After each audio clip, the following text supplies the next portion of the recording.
सोचो, बहुत पुराना जमाना। ये है पाषाण युग। धरती एक जंगली जगह है, विशाल जंगल जमीन पर फैले हुए, बड़े बड़े जानवर घूमते फिरते हैं। ये शुरुआती मानवों का समय है। वो दुनिया के बारे में अभी सीखना शुरू कर रहे हैं। उस समय जिंदगी बहुत अलग थी। कोई घर नहीं, कोई दुकान नहीं। इंसान खतरों से भरी दुनिया में रहते हैं। उन्हें खाना ढूंढना होता है, रहने की जगह ढूंढनी होती है। हर दिन उनके हुनर और हिम्मत की परीक्षा होती है। पाषाण युग एक लंबा समय है। ये लाखों साल तक चलता है। इस दौरान इंसान नए नए हुनर सीखते हैं। वो पत्थरों से औजार बनाना सीखते हैं। ये औजार उन्हें शिकार करने, घर बनाने और नई चीजें बनाने में मदद करते हैं। शुरुआती इंसानों के लिए खाना ढूंढना सबसे बड़ी चुनौती होती है। वो जानवरों का शिकार करते हैं गोश्त के लिए। वो बेरीज, नट्स और जड़ें इकट्ठा करते हैं। हर दिन खाने की तलाश में बीतता है। शिकार करना आसान नहीं होता।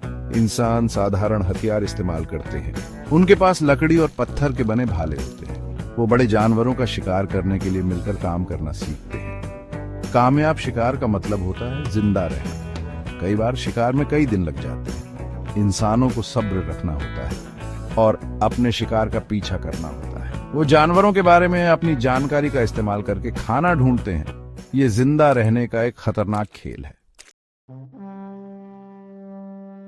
पाषाण युग में महिलाओं का बहुत जरूरी रोल होता है। वो जमीन से खाना इकट्ठा करती हैं। वो बच्चों और बूढ़ों की देखभाल करती है। वो खाना बनाने और कपड़े बनाने में भी मदद करती हैं। बच्चे छोटी उम्र से ही जिंदा रहने के हुनर सीखते हैं। वो बड़ों को देखते हैं और उनसे सीखते हैं। लड़के छोटे भालों से शिकार करना सीखते हैं। लड़कियां खाना इकट्ठा करना और कपड़े बनाना सीखती हैं। पाषाण युग में जिंदगी मिलजुल कर काम करने के बारे में है। हर किसी का एक रोल होता है। पूरे ग्रुप का जिंदा रहना हर किसी के अपने काम को करने पर निर्भर करता है। रहने की जगह ढूंढना जरूरी होता है। मौसम बहुत खराब हो सकता है। तेज बारिश, आंधी और ठंड उनके जिंदा रहने के लिए खतरा होती है। गुफाएं सोने और गर्म रहने के लिए सुरक्षित जगह देती हैं। गुफाओं के अंदर उन्हें सुरक्षा मिलती है। दीवारें हवा और बारिश को रोकती हैं। गुफाएं आराम करने और परिवार बढ़ाने की जगह देती हैं। जिंदा रहने के लिए ये प्राकृतिक घर बहुत जरूरी होते हैं। कई बार इंसान गुफाओं की दीवारों पर चित्र बनाते हैं। वो कोयले और गेरू से चित्र बनाते हैं। ये पेंटिंग्स जानवरों, शिकार और रोजमर्रा की जिंदगी को दिखाती है। ये उनकी दुनिया की एक झलक होती है। भाग 5, आग का तोहफा। आग की खोज एक बहुत बड़ा बदलाव लाती है। ये गर्मी, रोशनी और सुरक्षा देती है। इंसान आग को कंट्रोल करना और अपने फायदे के लिए इस्तेमाल करना सीखते हैं। आग सब कुछ बदल देती है। आग से वो खाना पका सकते हैं। इससे खाना सुरक्षित और स्वादिष्ट बनता है। वो ठंडी रातों में गर्म रह सकते हैं। आग जंगली जानवरों को दूर रखती है, सुरक्षा देती है। आग लोगों को एक साथ भी लाती है। वो आग के चारों ओर इकट्ठा होते हैं, कहानियां सुनाते हैं और गर्मी लेते हैं। ये उनके छोटे समुदायों का केंद्र बन जाती है। आग उनके जिंदा रहने और सामाजिक संबंधों के लिए बहुत जरूरी है। भाग 6, परछाइयां और आत्माएं। शुरुआती इंसानों के लिए दुनिया रहस्यों से भरी है।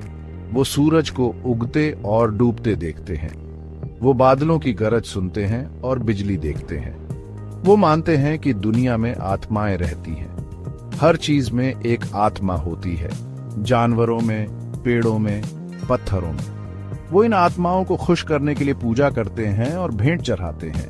वो मानते हैं कि ये आत्माएं उनकी मदद कर सकती हैं या उन्हें नुकसान पहुंचा सकती हैं। वो मार्गदर्शन के लिए आसमान की ओर देखते हैं। तारे, नक्शे और कैलेंडर बन जाते हैं। वो चांद के चक्रों को देखते हैं। ये प्राकृतिक अजूबे उनके विश्वासों और दुनिया की समझ को आकार देते हैं। भाग 7, एकता में शक्ति। पाषाण युग में लोग छोटे छोटे समूहों में रहते हैं, जिन्हें जनजाति कहा जाता है। वो जिंदा रहने के लिए एक दूसरे पर निर्भर रहते हैं। वो शिकार करने, इकट्ठा करने और अपनी जनजाति की रक्षा करने का काम मिलकर करते हैं। सहयोग बहुत जरूरी है। वो चुनौतियों से पार पाने के लिए मिलकर काम करना सीखते हैं। वो अपना खाना और संसाधन बांटते हैं। वो एक दूसरे को खतरे से बचाते हैं। समुदाय की ये भावना बहुत मजबूत होती है। वो बातचीत करने के अपने तरीके बनाते हैं। वो भाषा, इशारों और यहाँ तक कि संगीत का भी इस्तेमाल करते हैं।